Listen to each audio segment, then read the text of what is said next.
Je vais être honnête avec vous. Je ne suis pas emballé à l'idée de faire cette vidéo, mais après l'assassinat de Charlie Kirk et en réfléchissant à ce qui s'est passé et à la façon dont les gens ont réagi, je ne sais pas comment je peux rester dans mon coin.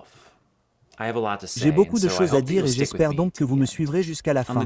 Le jour de la fusillade, Charlie Kirk n'avait même pas encore été déclaré mort et le monde était en effervescence, pas seulement de spéculation, mais aussi d'accusations. Dans les premières heures qui ont suivi les faits, nous n'avions aucune identification visuelle, aucun nom, aucun manifeste, rien. Mais cela n'a pas empêché des gens de tous les horizons politiques de perdre complètement la tête. J'ai vu des gens de droite parler immédiatement de la façon dont ils, en tant que libéraux, détestaient les conservateurs, condamnant immédiatement, voire menaçant leurs ennemis présumés. 7 écoles historiquement noires différentes ont reçu des menaces de mort ou d'attentats à la bombe raciste, ce qui a forcé des confinements. Le sénateur Lindsey Graham a déclaré qu'il s'agissait, et je cite, d'une tentative de la gauche radicale de déshumaniser le mouvement MAGA. Le président Trump, sans aucune information sur le tireur, a immédiatement menacé de s'en prendre aux libéraux. La gauche n'était pas plus mesurée. Immédiatement après la fusillade, certains ont célébré la mort de Kirk, produisant des extraits de ce qu'ils pensaient être ses pires opinions, affirmant qu'il avait eu ce qu'il méritait, riant de ce qui lui était arrivé. J'ai vu tellement de gens dire quelque chose qui commençait par « je condamne la violence politique », mais puis insérer une déclaration de jugement, de condamnation est carrément méchante. Dans presque tous les cas, on ne s'est guère soucié de l'humanité qui avait été violemment arrachée, du traumatisme auquel les gens avaient été confrontés, des graves problèmes auxquels notre pays devait faire face. Non, l'attention s'est immédiatement portée sur qui pouvait être blâmé, que ce soit vrai ou non. Je peux vous dire qu'au cours de la semaine dernière, j'ai entendu bien plus de cris que de larmes, bien plus de haine que de deuil, bien plus de messages politiciens et manipulateurs que de messages réconfortants ou productifs. Et voilà où nous en sommes dans notre pays en ce moment. Divisés et tendus, prêts à se battre, à la recherche d'un ennemi et plus disposés à rejeter la faute sur quelqu'un d'autre qu'à se poser des questions difficiles sur nous-mêmes ou à chercher des solutions constructives pour tout le monde. D'une certaine manière, il n'y a rien de nouveau à cela. Nous sommes divisés depuis un certain temps, au bord du désastre depuis des années. Et pourtant, c'est cette semaine que quelque chose a fait tilt en moi, que 2 causes profondes sont devenues limpides. La première est que nous ne nous comprenons vraiment pas. Cela peut ne pas sembler être une idée nouvelle, mais je vous le dis, le problème est bien pire que je ne le pensais. J'ai toujours su que les gens consommaient des informations qui correspondaient à leurs préférences ou étaient encouragés dans leurs croyances. Mais je suis convaincu maintenant que nous vivons dans des réalités complètement alternatives. Tant de gens vivent dans des silos si isolés avec des images si déformées de ce qu'est l'autre personne qu'il ne s'agit plus d'un simple désaccord. Il s'agit plutôt de ne pas savoir qui est réellement la personne qu'ils détestent. Lors de mes nombreuses conversations avec des fans de Charlie Kirk au cours de la semaine dernière, j'ai demandé aux gens ce qu'ils ressentaient, ce qu'ils pensaient, comment ils donnaient du sens à tout cela. Sans exception, et à ma grande surprise, j'ai toujours eu la même réaction. Ses fans ne comprenaient pas pourquoi quelqu'un ne l'aimait pas. Je ne dis pas qu'ils n'étaient pas d'accord avec ceux qui ne l'aimaient pas. Je dis qu'ils ne pouvaient même pas imaginer comment une personne de bonne volonté pouvait être en désaccord avec lui. Tout le monde m'a dit à quel point il était héroïque, aimant, moralement bon, juste et bon, et que quiconque ne l'aimait pas était tout simplement mauvais. Je ne suis pas intéressé à évaluer sa moralité ou à donner mon avis sur lui. Mais je pense que même ceux qui aimaient cet homme pourraient comprendre pourquoi quelqu'un qui était, disons, gay ou noir ou qui avait perdu un être cher à cause d'une arme à feu pourrait être un peu moins à l'aise avec ses propos. Je veux dire, il a dit que les fusillades de masse valaient la peine d'être supportées, que le mouvement des droits civiques était une énorme erreur, que les homosexuels étaient là pour corrompre vos enfants. Toutes ces déclarations peuvent avoir du mérite et être défendables, et vous pouvez même les aimer, mais là n'est pas la question. Le fait est que toutes ces déclarations devraient amener quelqu'un à dire au moins « Oh oui, je peux comprendre pourquoi quelqu'un n'aimerait pas ça ». Je peux comprendre pourquoi, si j'étais à leur place, cela pourrait être offensant. Mais non, personne après personne, des dizaines de personnes expriment leur consternation et leur confusion. Nous sommes tout simplement incrédules. Comment quelqu'un a-t-il pu faire ça? Ce doit être parce que ces libéraux nous détestent et sont complètement détraqués. Ils sont le problème du monde. J'ai été abasourdi par cela. Dans un monde très tendu et polarisé où, soyons honnêtes, personne n'est parfait. Tout ce que j'ai vécu, ce sont des gens qui se sentaient des victimes innocentes. Maintenant, est-ce un problème conservateur? Malheureusement, ça ne l'est pas. Et je peux dire que j'ai vécu presque la même chose avec des libéraux cloisonnés. Savez-vous combien de fois j'ai entendu quelqu'un dire que la seule raison pour laquelle quelqu'un voterait pour Donald Trump, c'est parce qu'il est stupide, raciste, misogyne et cupide? Les gens disent ça tout le temps. J'entends des chrétiens dire ça tout le temps sans aucune ironie ni sentiment qu'ils pourraient juger quelqu'un injustement. Tant de gens à gauche croient fermement que les conservateurs sont juste des gens stupides et haineux et qu'on ne peut rien y faire. Et donc ce que j'ai vécu avec les libéraux à propos de Charlie Kirk, c'est exactement le même problème, juste de l'autre côté. Ils ne peuvent pas imaginer pourquoi quelqu'un pourrait aimer cet homme. Ce n'est pas seulement qu'ils ne sont pas d'accord avec lui, ils le considéraient comme une personne illogique, mesquine et diabolique. Et quiconque était fan de lui était juste un idiot. Encore une fois, je ne suis pas intéressé à m'aventurer à évaluer sa moralité ou à donner mon opinion personnelle à son sujet. Je pense que même ceux qui n'aimaient pas cet homme pourraient au moins comprendre pourquoi certaines personnes pourraient s'identifier à ce qu'il a dit. Les familles sont en crise.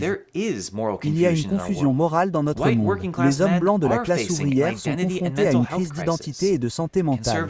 Les conservateurs sont critiqués ou ridiculisés pour leurs convictions dans les milieux universitaires et constamment dans les médias. Je pense que les gens qui disent défendre les faibles et les exclus, qui sympathisent avec les personnes issues de cultures et de religions minoritaires, pourraient se mettre à la place d'un jeune étudiant blanc conservateur qui n'a vu que le chaos dans le monde et au moins comprendre pourquoi il pourrait trouver du réconfort et une communauté dans ce que prêchait Charlie Kirk. Mais beaucoup ne le peuvent pas. Ce n'est pas seulement qu'ils ne sont pas d'accord, c'est qu'ils ne peuvent même pas se mettre à la place des autres pour ressentir ce que cela doit être d'être cette personne sans supposer que c'est de la haine. Et ils sont donc capables de juger, de condamner et de rejeter des gens comme lui en les qualifiant de fanatiques et de misogynes. Pour tant de personnes de droite et de gauche, il est beaucoup plus facile de peindre une simple caricature facile à détester et à rejeter que de reconnaître que quelqu'un d'autre peut avoir un point de vue qui mérite d'être pris en considération, que leur expérience peut être différente de la nôtre et que nous ne la comprenons peut-être pas complètement. Et c'est là le premier point. Nous ne nous comprenons pas. Certes, il m'a fallu un certain temps pour y arriver, alors je vais essayer d'être un peu plus rapide maintenant. Mais la deuxième raison est tout aussi importante. Nous sommes polarisés parce que certaines personnes ont beaucoup à gagner lorsque nous sommes polarisés. J'ai déjà dit que j'avais vu plus de cris que de larmes après sa mort. Et je pense qu'il y a une bonne raison à cela. Les cris suscitent plus d'engagement. Aussi horrible que cela puisse être à accepter, l'indignation suscite plus de votes, de collecte de fonds et de clics que l'amour et le pardon. La colère fait vendre. Et c'est, je pense, l'une des plus grandes tragédies de notre époque. Notre chagrin a été transformé en marchandise. Notre attention a été transformée en arme. Les algorithmes savent que si nous sommes en colère, si nous avons peur, si nous avons l'impression que quelqu'un essaie de nous enlever ce que nous aimons, nous resterons en ligne plus longtemps, partagerons plus de liens, cliquerons sur plus de publicité et dépenserons plus d'argent. Les politiciens savent que s'ils peuvent se présenter comme la seule défense contre l'autre camp radical, nous leur accorderons nos votes et notre loyauté, même s'ils n'ont pas de solution concrète. Les entreprises de médias savent que si elles nous font continuer à nous battre, nous ne changerons jamais de chaîne. La vérité, c'est qu'il existe des forces puissantes qui veulent nous diviser, car la division est rentable. Ainsi, chaque tragédie, chaque controverse, chaque faux pas est une opportunité de capitaliser. Au lieu de pleurer, nous sommes incités à la rage. Au lieu de réfléchir, nous sommes poussés à réagir. Au lieu de faire preuve de solidarité, nous sommes encouragés à nous replier sur nos camps idéologiques. Et en toute honnêteté, je dois admettre que j'y suis pour quelque chose. En 10 ans, je n'ai jamais mentionné la violence armée sur cette chaîne, bien qu'il s'agisse d'un sujet très important et riche en sujets de discussion. C'est peut-être la peur qui m'a tenu à l'écart. Il y a peut-être quelque chose de tellement différent dans cette situation que je devais juste dire quelque chose. Mais c'est peut-être parce que c'est le sujet le plus tendance et que je savais que j'obtiendrais plus de clics si je faisais une vidéo sur Charlie Kirk. C'est la tentation de notre monde. Et même si je pense que ce que je fais est pour la bonne raison, pour nous appeler à être davantage comme des chrétiens, amoureux de notre ennemi et désireux de réconciliation, je sais que beaucoup d'autres ont bâti toute leur marque sur des moments comme celui-ci. Ils remercient Dieu pour des tragédies comme celle-ci. Qu'arrive-t-il à notre culture lorsque les tragédies deviennent des opportunités, lorsque les audiences et les dons sont au plus haut, lorsque les choses s'effondrent? Eh bien, il semblerait qu'il y ait peu de motivation pour maintenir les choses ensemble et même une incitation à empirer les choses. Et donc, pourquoi sommes-nous polarisés? Pourquoi tirons-nous des conclusions hâtives et attendons-nous le pire les uns des autres? Pourquoi ne nous comprenons-nous pas vraiment et ne faisons-nous aucun effort pour y parvenir? Parfois, c'est parce que des personnes qui ont beaucoup à gagner de situations terribles le veulent ainsi. En tant que chrétiens, nous devons agir différemment. Nous devons résister à l'envie d'être le genre de personnes qui s'en prennent à nos ennemis, qui se réjouissent du malheur de notre adversaire, qui s'enracinent activement dans la ruine d'autrui. En tant que chrétiens, nous ne devons jamais oublier les paroles de saint Paul qui nous enseignent que, de même que le corps est un, bien qu'il ait plusieurs membres, et que toutes les parties du corps, bien que plusieurs ne forment qu'un seul corps, ainsi le Christ aussi. Et donc, si un membre souffre, tous les membres souffrent avec lui. Si un membre est honoré, tous les membres partagent sa joie. Si nous voulons vivre cela, nous devons commencer par considérer l'autre comme le nôtre. Ce n'est pas notre ennemi, quel qu'il soit. Ce n'est pas un mal absolu. Ce n'est pas quelqu'un dont on peut se débarrasser sans aucun soin. Si nous sommes fils et filles de Dieu, alors cette personne est notre frère et notre sœur. Et nous ne pouvons pas nous appeler fils et filles de Dieu si nous haïssons ses autres enfants. Cela devrait nous briser le cœur de voir la division. Et nous devrions résister à toute tentative des autres de nous diviser davantage. Nous ne vainquons pas notre ennemi en nous appropriant les libéraux ou en annulant ceux qui ne passent pas notre test de pureté. Nous vainquons notre ennemi en nous faisant de lui notre ami. Alors, comment faisons-nous cela? J'aimerais terminer par une courte histoire, une légende en fait. Elle s'appelle Saint François et le loup de Gubbio. Selon l'histoire, Saint François est arrivé dans une ville qui vivait dans la peur à cause d'un loup vorace. Le loup avait attaqué les habitants, volé leurs moutons et les avait laissés dans la tourmente. Saint François a refusé d'accepter cela et a donc quitté la sécurité de la ville. Il a fait le signe de croix, est allé dans les bois à la poursuite du loup et, l'ayant trouvé, l'a réprimandé pour ses péchés contre Dieu et contre son prochain. Selon la légende, le loup a répondu en inclinant la tête en signe de contrition. À ce moment-là, François a remarqué quelque chose. Le loup avait faim et était seul. Et donc, au lieu de tuer le loup ou de le punir davantage, savez-vous ce qu'il a fait?